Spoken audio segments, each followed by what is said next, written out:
একটা মেঝেতে কি চমৎকার ওরা মনিটর দিয়েছে। দেখুন, আপনি যখন হাঁটবেন মনে হচ্ছে সমুদ্র সৈকতে হাঁটছেন। শুধু এই সিনারি না, বিভিন্ন রকমের সিনারি ভেসে ওঠে। এটা রেস্টুরেন্টের জন্য টার্গেট করে তৈরি করা হয়েছে। এরপরে দেখুন, ওরা বিশেষ একটা কুকুর তৈরি করেছে, যেটা রোবট কুকুর বলছে ওরা। আর এই রোবট কুকুরের পিঠের উপরে ভারী বোঝা বা ব্যাগ দিলে ও সিঁড়ি বেয়ে উপরে উঠে নিয়ে চলে যাচ্ছে। কি চমৎকার! দেখুন মানুষ কতটা আরামপ্রিয় হয়ে গেছে। দেখুন, এটার আরো বিভিন্ন রকমের ব্যবহার রয়েছে। আমি জাস্ট আজকে এই ব্যবহারটা দেখালাম। আরেকটা নতুন কিছু দেখায় আপনাদেরকে। এটা হচ্ছে ফ্যানের সাথে লাইট কানেক্টেড রয়েছে, বাট এটা কিন্তু সাধারণ ফ্যানের মতো না। দেখুন, পুরোপুরি দেখতে থাকুন আপনারা। দেখুন কত চমৎকার ভাবে রিমোট কানেক্ট করে এটাকে কিন্তু আলো লো করা যাচ্ছে, হাই করা যাচ্ছে। আর চারপাশে কিন্তু 4টা ড্রোনের মতো পাখা আছে। এই পাখাটা কিন্তু অনেক প্রচন্ড পরিমাণে বাতাস দেয়। বেশ চমৎকার একটা জিনিস। এরপরে দেখতে পাচ্ছেন এটা একটা কিচেন রুম। আর এই কিচেন রুমটাকে এমনভাবে প্রযুক্তি দিয়ে ওরা তৈরি করেছে, যে কোনো জিনিস আপনার ব্যবহার করার শেষে জাস্ট এখানে রাখলে অটোমেটিক কিন্তু আবার উপরে উঠে যাচ্ছে। এতে করে পরিষ্কার পরিচ্ছন্ন থাকলো, সাজানো গোছানো থাকলো, দেখতেও ভালো লাগছে। এরপরে আরেকটা প্রযুক্তি দেখায়। এটা একটা ড্রেসিং রুম। তো এখানে ড্রেসগুলো যখন রাখছে হ্যাঙ্গারে, অটোমেটিক এটা কিন্তু উপরে উঠে যাচ্ছে।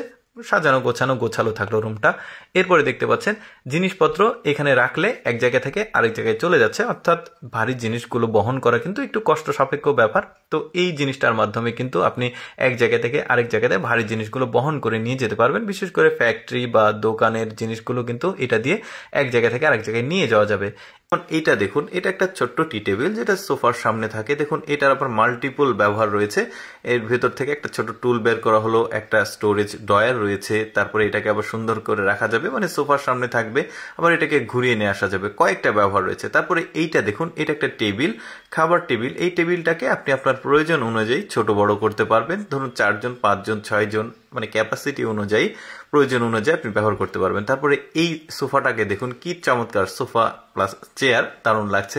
কতটা বুদ্ধি খাটিয়ে তৈরি করতে হয়েছে এগুলো দেখুন। আরো কিছু দেখাবো আপনাদেরকে, যেমন এইটা দেখুন, এইটা 2 জনের বসার ক্যাপাসিটি রয়েছে। এই সোফাটাকে আপনি কমফোর্টেবল ভাবে ব্যবহার করতে পারবেন এই সোফাটা, বা এটাকে বেডও বলা যেতে পারে, কারণ বড় একটা জায়গা রয়েছে।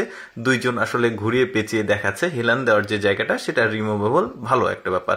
তারপরে কয়েকটা চেয়ার দেখায় আপনাদেরকে, সোফা বলতে পারেন। দেখুন, এক একটা স্টাইল করবে ও, এক একটা চেঞ্জ হবে। মানে ওদের কোম্পানির আসলে বিভিন্ন রকম বিভিন্ন ডিজাইনের আসলে ফার্নিচার গুলো রয়েছে, যেগুলো আসলে তার প্রদর্শন করছে। যেমন এইটাও একটা টেবিল, দেখুন কতটা চমৎকার ভাবে এটাকে তৈরি করতে হয়েছে। 2টা সিস্টেম রয়েছে, এটা আবার ঢাকনা দিয়ে বড় করা হলো, বেশ চমৎকার। বসার জন্য একটা টুলও রয়েছে। তারপরে এইটা দেখুন, এটা বেড, বাট এটাকে আবার সোফাতে কনভার্ট করা যাবে।